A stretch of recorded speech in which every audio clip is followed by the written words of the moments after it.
নমস্কাৰ, মই মৈদাৰখাৰৰ ক্লাষ্টাৰৰ শিশু মংগল প্ৰাথমিক বিদ্যালয়ৰ সহশিক্ষয়িত্ৰী ভূপালী বৰ্মন বাইদেৱে কৈছোঁ। আজি মই তোমালোকক দ্বিতীয় শ্ৰেণীৰ অংকুৰণৰ কেৰকেটুৱালৈ মৰম পাঠটো যিহেতু মই বুজাই দিছিলোঁৱে আৰু ইয়াৰ কবিতাটোও মই গাই দিছিলোঁ তোমালোকক। আশা কৰোঁ তোমালোকে মুখস্থ কৰি লৈছা। আজি মই তোমালোকক 12 পৃষ্ঠাৰ এই যুক্তাক্ষৰখিনি পঢ়াই দিম।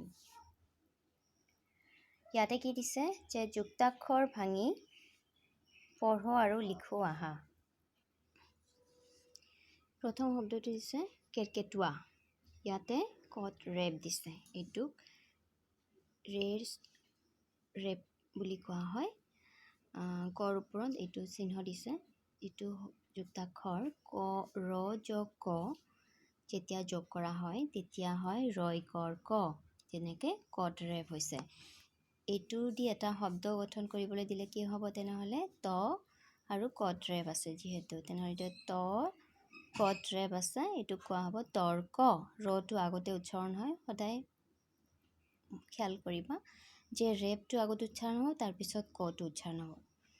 ৰয় কৰ ত আৰু কট ৰেপ আছে যিহেতু তৰ্ক সতৰ্ক। ঠিক তেনেকৈ বট ৰেপ আছে ৰ যোগ ব ৰয় বৰ ব বট ৰেপ।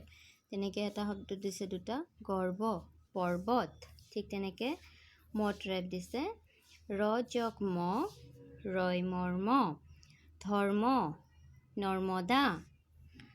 তত ৰেপ দিছে ৰ যোগ ত। তত ৰেপ দিয়াটো যদি যুক্তাক্ষৰ ভাঙিবলৈ দিয়ে তোমালোকে কি লিখিব লাগিব ৰ যোগ ত। আৰু এইটো কি কোৱা হয় ৰয় তৰ ত তত ৰেপ ধূৰ্ত কৰ্তব্য। যত ৰেপ দিছে ৰ যোগ জ ৰয় জৰ জ। যত ৰেপ কাৰ্য অনাৰ্য। যত ৰেপ দিছে ৰ যোগ জ ৰয় জৰ জ দৰ্জা নিৰ্জন। নত ৰেপ দিছে ৰ যোগ ন ৰয় নৰ ন। তেনেহ'লে এইটো কি হ'ব বৰ্ণ সুবৰ্ণ। স ৰেপ দিছে আৰু এইটো যুক্তাক্ষৰ ভাঙিলে আমি পাম ৰ যোগ স ৰয় হৰ স অৰ্শ আদৰ্শ। যিটো কথা মই আগতে ক'লোঁ এইখিনি লিখি দিছে ইয়াতে। ৰৰ লগত অন্য আখৰ যোগ হ'লে ৰৰ ৰূপ সলনি হৈ ৰেপ এই চিহ্নটো কি কোৱা হয় ৰেপ বুলি কোৱা হয়।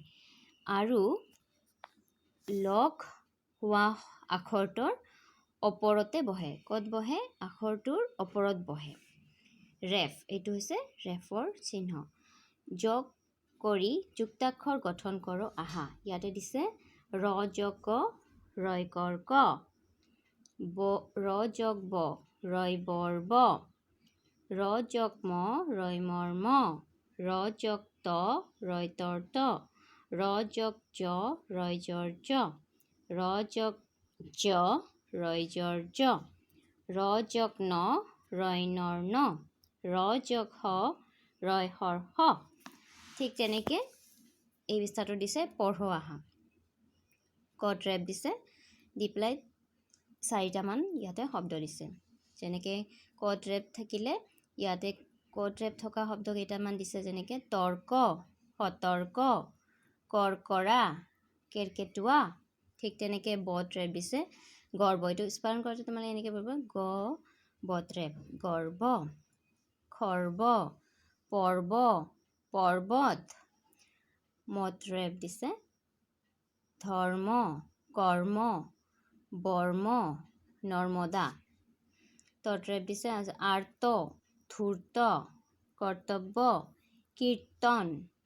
ঠিক তেনেকৈ যত ৰেপ দিছে ইয়াতে যত ৰেপ দি পেলাই শব্দ হৈছে কাৰ্য ধৈৰ্য সূৰ্য আৰ্য। যত ৰেপ দিছে তেনেকৈ দৰ্জা নিৰ্জু অৰ্জুন নিৰ্জন। নত ৰেপ দিছে বৰ্ণ কৰ্ণ সুবৰ্ণ বিবৰ্ণ। আৰু সত ৰেপ দি পেলাই শব্দ হৈছে অৰ্শ দৰ্শন আদৰ্শ নিদৰ্শন। এইবিলাক তোমালোকে ঘৰত উচ্চাৰণ কৰিবা ৰিডিং পঢ়িবা ভালদৰে, তেতিয়া তোমালোকৰ বানানবিলাকো হ'ব আৰু উচ্চাৰণবিলাকো কৰিব পাৰিবা। ঠিক তেনেকৈ ইয়াতে এই ছবিটো দিছে এটা, পিছতে দিছে এটা ছবি। এইজনী মহান ব্যক্তি হৈছে মাদাৰ টেৰেছা। তেওঁ এগৰাকী সমাজসেৱিকা আছিলে আৰু তেওঁৰ ফটোটোৰ ওচৰতে কেইশাৰীমান বাক্য দিছে। সাধাৰণতে দেখা যায় কেতিয়াবা তোমালোকৰ পৰীক্ষাত পাঠ পঢ়া হিচাপেও এইখিনি আহি থাকে, গতিকে এইখিনি তোমালোকে ধুনীয়াকৈ ৰিডিং কৰিব পৰা হ'ব লাগিব। আৰু মই এইখিনিকে পঢ়াই দিছোঁ। পীড়িতজনৰ দুখ দেখি মাদাৰ টেৰেছাই চকুলো টুকিছিল।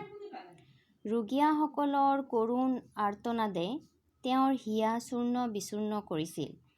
তেওঁ দুৰ্গত লোকসকলৰ বাবে নিৰ্মল হৃদয় নামৰ আৱাসগৃহ সাজিছিল। এনেবোৰ কামেৰে তেওঁ মহান আদৰ্শ দাঙি ধৰিছিল। আৰু মাদাৰ টেৰেছাই কি কৰিছিল? পীড়িতজনৰ দুখ দেখি চকুলো টুকিছিল, মানে কোনোবা মানুহে কষ্টত থাকিলে, বেমাৰ আজাৰত ভুগিলে তেওঁ দুখত চকু পানী টুকিছিল, মানে তেওঁৰ চকুৰ পানী ওলাইছিল, কান্দিছিলে। ৰোগীয়াসকলৰ কৰুণ আৰ্তনাদে তেওঁৰ হিয়া চূৰ্ণ বিচূৰ্ণ কৰিছিল। আৰু কোনো বেমাৰী ব্যক্তিয়ে যদি কান্দা কাটি কৰিছিলে, তেওঁৰ হিয়া চূৰ্ণ বিচূৰ্ণ হৈছিল বুলি কৈছে। তেওঁ দুৰ্গত লোকসকলৰ বাবে নিৰ্মল হৃদয় নামৰ আৱাসগৃহ সাজিছিল, আৰু এটা আশ্ৰম সাজিছিল তেওঁ, যিটোৰ নাম আছিল নিৰ্মল হৃদয়। তাতে যিকোনো দুখীয়া নিচলা মানুহ, বেমাৰ আজাৰ মানুহ তাতে থাকিব পাৰিছিল। এনেবোৰ কামেৰে তেওঁ মহান আদৰ্শ দাঙি ধৰিছিল, আৰু এনেবোৰ কামেৰেই তেওঁ সমাজত মহান আদৰ্শ দাঙি ধৰিছিল। পিছৰ পৃষ্ঠাটোত দিছে যে যুক্তাক্ষৰ ভাঙা। আৰ্ত, তত ৰেপ আছে না আৰ্টৰ, তত ৰেপটোৱে লিখিছে ইয়াতে ৰ যোগ ত। তত ৰেপ কি যোগ কৰিলে ভাঙিলে যুক্তাক্ষৰ হ'ব, যে ৰ যোগ ত কৰিলে তত ৰেপ হ'ব। তো গতিকে ইয়াতে দিছে ধূৰ্ত। ঠিক তেনেকৈ তোমালোকেও ঘৰত কৰি ল'বা। ইয়াতেও তৰ ওপৰত ৰেপ আছে, মই ঠিক তেনেকৈ লিখিছোঁ, তোমালোকে এনেকৈ লিখিবা। তত ৰেপ দিছা, আৰু এইটো ভাঙিব লাগিলে আমি লিখিব লাগিব ৰ যোগ ত, তেতিয়াহে হ'ব। আৰু কাৰ্য, য'ত ৰেপ আছে, যিহেতু ইয়াতে য'ত ৰেপ দিয়া আছে, এইটো মই ইয়াতে ৰ যোগ জ লিখি দিছোঁ। ধৰ্মৰ মত ৰেপ আছে, সমান সমান ৰ যোগ ম লিখি দিছোঁ। দৰ্জাৰ জটো ৰেপ দিয়া লিখিছোঁ, আৰু সমান সমান দি ৰ যোগ জ দিছোঁ। আৰু ইয়াতে য'ত ৰেপ দিছে সূৰ্যৰ, ইয়াতে ৰ যোগ জ দিছোঁ। পৰ্বতৰ বৰ ওপৰত ৰেপ দিয়া আছে যিহেতু এইটো লিখিছোঁ, আৰু ৰ যোগ ব ভাঙিলে ৰয় বৰ্ব পোৱা যাব। তাৰপিছত নত ৰেপ দিয়া হৈছে। কৰ্ণৰ মধ্যাহ্নৰ ওপৰত ৰেপ দিয়া হৈছে, এইটো হৈছে ৰ যোগ ন যোগ কৰিলে এইটো পোৱা যাব। অৰ্শ, তালিবাসত ৰেপ দিয়া আছে, গতিকে সমান সমান দি পেলাই ৰ যোগ তালিবাস লিখিলেই হ'ব। ঠিক তেনেকৈ আমি আগতে পঢ়ি অহা ধৰণে ইয়াতে এটা প্ৰশ্ন দিছে যে শব্দ সাজা। কত ৰেপ দিছে, বত ৰেপ দিছে, মত ৰেপ দিছে, তত ৰেপ দিছে, তালিবাসৰ ৰেপ দিছে, আৰু বৰ্গাৰ্যৰ ৰেপ দিছে।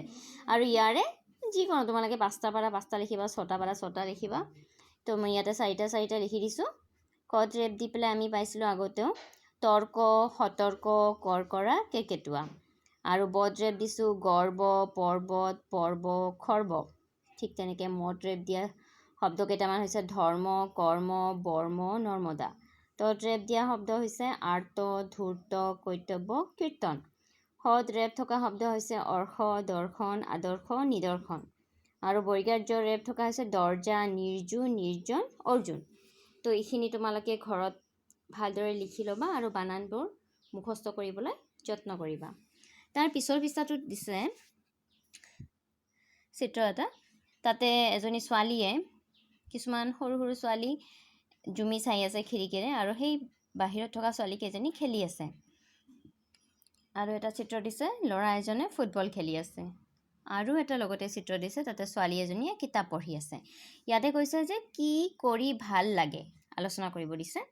তো ইয়াতে জানোৱা দিছে যে কিছুমানে চৰাই, কেৰ্কেটুৱা, শহা আদি ধৰি সজাত ভৰাই মৰম আদৰ কৰি ৰাখে।